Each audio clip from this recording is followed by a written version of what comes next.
Yeah, this is Bunny and his wife. Bunny is just amazing. He just loves this event and really gets stuck in. Okay, 55, and of course the obligatory BMWs, the older series. You do know who that is, don't you? Captain Chaos. Do you remember from a couple of years back? He just put it sideways as often as possible. Well, if you have a BMW, why not? And even a Volkswagen Golf GTI. The only one, I think, on the event, Ross. So that's also a pretty fast little motor car. There's Mike and Josie in that VW Golf. And another remarkable entry is a brand new car, the Lamborghini LP564. As it's known, that car is virtually out of the box as it's driving around here. Now, Ross, as far as the organization of the event is concerned, how long beforehand do you start? Exactly a year before and after the previous event? Last year's event ended mid-August, and my first meeting was the Tuesday afterwards. Okay. But in all seriousness, probably about 10 months to put it together. And now we're thinking about doing a Cape Town version as well. So. Oh, okay. And one of these days, Joburg to Cape Town. Hendrik, don't put ideas in my head, please. You can get them all involved. But it must be getting easier and easier because people know the concept, they understand what it's all about.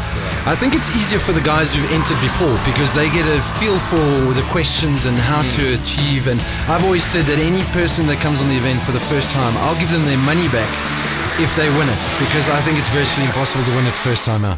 Okay, and as far as the local, the local round tables are concerned, they also now sort of know what it's all about. Yeah, absolutely. This event wouldn't work without the round tablers. We require about 50 to 70 staff members throughout the three days, and the tables in the various areas that we go to always put their hands up and say, listen, we want to help, how can we help? And they don't get anything for it. No surprises at the end of the Woodbank Speed event with Marius and Karen Malherbe in the Lamborghini Superleggera flying the Lamborghini flag there ahead of Sean Rates and Michelle Rafton. One of the reasons you're on the Cannonball Run is to make a difference to somebody's life. And with your help coming on this event and making what it is, and the sponsors' help making what it is, we're able to do something really special today. And I'd like John Quadling from Compute to come up here, please. He's one of our sponsors.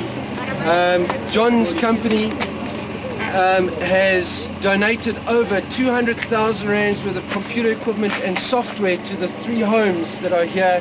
They come from Middelburg.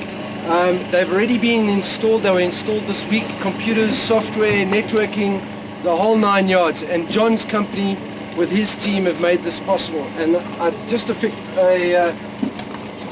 sort of a handover we can do. I know it's not quite the right thing, but you'd like to hand that over, and we'd like to thank John for making a difference, for you guys making a difference.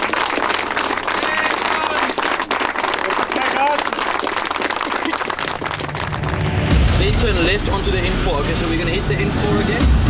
Approximately 20 km from the start, turn left onto the R35, Fontaine Street. Right, so that means on their way from Woodbank to Middelburg, and on board we are with Gustav Pretorius and Christian de Wet of RCA. Bad boys, what you gonna do? What you gonna do when we come for you? It's next to fight, it's next to miss. Hendrik, you'll notice that the guys are having a lot of fun, but you'll also see that they're all dressed up, or most of them are anyway. And that was one of the themes, that they were the bad boys in singing the song. Okay. Here's Brayton Kelly, Marilyn Monroe, and I think James Bond, I'm not quite sure. Obviously there are prizes up for grabs for Yeah, absolutely. Yeah. So lots of fun to be had as well. Clearly everybody's smiling and everybody enjoying themselves, and seeing some, I wouldn't say the most picturesque part of the country, but certainly an interesting part of the country, and they will move northwards as this event progresses and get into some beautiful scenery as well. Well, I don't know about beautiful scenery right here. I tell you what, unfortunately what happened here is that there were some roads that we would like to have taken that were under construction. So unfortunately they weren't able to use those. So the first day tended to be quite long. Guys were very tired at the end of the first day, but in good spirits. And of course there's always a very nice hotel or some similar facility waiting at the end of each day. Yeah, the ranch here in Polokwane, it was just so accommodating. The staff there were wonderful, and really a wonderful venue to go to. I'm sure there would be lots of stories to tell, so time to sit back and relax. Points after day one show Porsche leading Chev, Lotus, Mercedes and BMW, and incidentally all 5 of those pairings competed in this event before. The start of day 2 of this year's Roundtable Cannonball Run Africa. And some beautiful close-up shots here. But as they all gather together in their costumes, a very interesting development.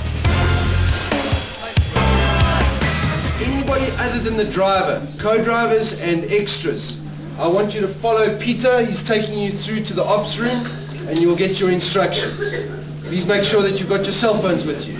Right, follow Peter.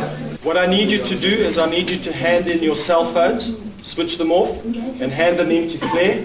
She'll put them in a packet and seal them. They will be sealed. Nobody will get access to your phones or anything like that. And they will be handed out to you a little bit later in the day. Confusion reigns. Not a lot of people know what's going on here at the moment. This is the first time we did this. We split the co-drivers and drivers apart and then took their cell phones away from the co-drivers so they couldn't communicate. Gave them a verbal clue. Okay, the clue is you have to drive to the farmyard trading post. Farmyard trading post. Okay, cool. And then that was it. That's all they got, and off they had to go and find it. Guys got horribly lost. Okay, so no maps, no instructions, Nothing. no navigator. They've got to find their way to a certain position, and the co-drivers and anybody else. They went coming to the here. casino, yeah. And they would be going to the go-karts. And what happened then is that as they jumped onto the go-kart, their time started for the day. I think it's the first time they've done this, so we're not sure what to expect.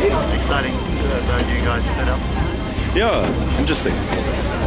I'm sure they've got something good planned, so looking forward to it. Right, so the clock is ticking.